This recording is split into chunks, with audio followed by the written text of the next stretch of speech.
enfance de Nathalie Sarraute.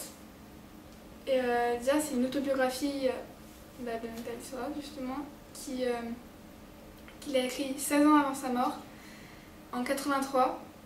Elle est morte en 99, et dans ces 16 ans, entre 1983 et 1999, elle a écrit 4 autres livres.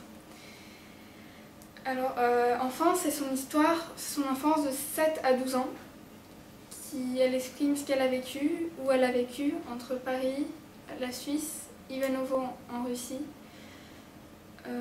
encore Paris, et puis Pétersbourg. Alors, on peut la voir avec son père comme avec sa mère et sa belle-mère. On la voit, on comprend beaucoup de choses sur elle, pourquoi elle a écrit ça.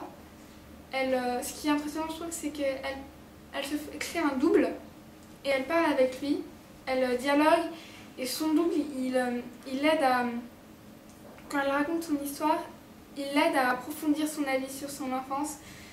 Et je trouve ça vraiment, il aide un peu à revoir son enfance. Et je trouve ça vraiment impressionnant déjà d'écrire un livre aussi, une autobiographie aussi pleine et aussi prenante, alors qu'on a 83 ans, il ne nous reste plus que 16 ans à vivre. Et je trouve ça vraiment, vraiment impressionnant. Au début, j'ai pas trop accroché au livre, j'avais du mal, je devais me donner un peu des objectifs, il faut que j'aille à cette page, et dès que j'arrive à cette page, je me disais il faut que j'aille à cette page-là maintenant. Et ça m'aidait à lire, mais après, c'est venu tout seul, je me suis dit, oui, je me suis trouvé ça super intéressant. Et à la fin du livre, je me suis dit, mais non, moi je veux pas que ça s'arrête, je veux que ça continue, je veux savoir comment ça va se passer dans son lycée. Qu'est-ce qui va lui arriver?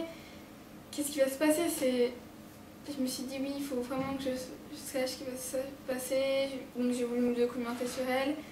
Et j'ai su qu'elle avait eu des filles, 3 filles, dont une journaliste. Et j'ai appris beaucoup de choses sur elle et ça m'a beaucoup intéressée.